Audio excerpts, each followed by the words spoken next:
নমস্কার, আমি সুজাতা। আজ আমার এই গল্পটি যদি আপনারা আমার YouTube channel thoughts of mind by Sujata থেকে দেখে থাকেন, তাহলে অবশ্যই চ্যানেলটিকে লাইক, কমেন্ট ও সাবস্ক্রাইব করার অনুরোধ রাখলাম। আর যদি আমার পেজ গানে গল্পে সুজাতা থেকে দেখে থাকেন, তাহলে অবশ্যই পেজটিকে দয়া করে ফলো করবেন।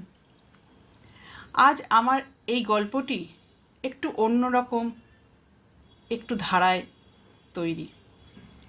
82 বছরের এক বৃদ্ধা, পেটে ভীষণ ব্যথা।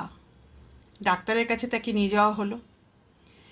ডাক্তাররা পরীক্ষা নিরীক্ষা করে যা দেখলেন, তাতে তাদের চক্ষু ছানা বড়া। তারা দেখলেন পেটের ভেতরে রয়েছে একটি মৃত বাচ্চা, 40 বছর ধরে। এই ঘটনাটিকে বিজ্ঞানীরা বলেন লিথোপিডিয়ান বা স্টোন বেবি।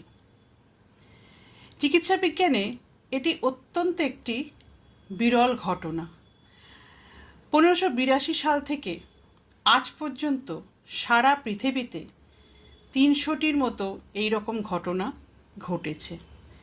সাধারণত গর্ভাবস্থায় নিষিক্ত ডিম্বাণুটি জরায়ুর মধ্যে এসে সংযুক্ত হয় এবং সেখানেই বেড়ে ওঠে।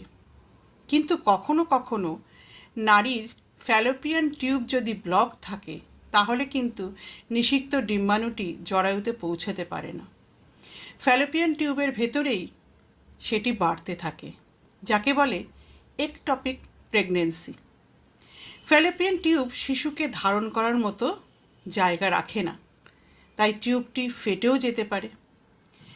এসব ক্ষেত্রে কখনো কখনো ভ্রূণটি ফ্যালোপিয়ান টিউব থেকে পিছলে অ্যাবডোমেন বা পেটের ভেতরে এসে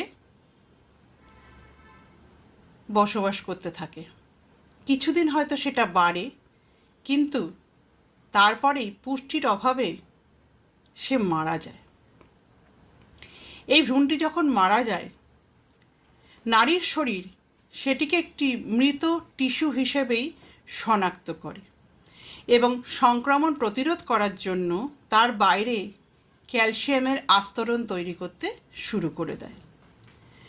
জীবাণুটি বা পচনটি যেন তাকে ধরতে না পারে। এসব ক্ষেত্রে কোনো সময় যদি পচন ধরে যায়, তাহলে কিন্তু নারী অবধারিতভাবে মৃত্যু মুখে পতিত হবে। ধীরে ধীরে সেই মৃত ভ্রূণটি পাথরের মতো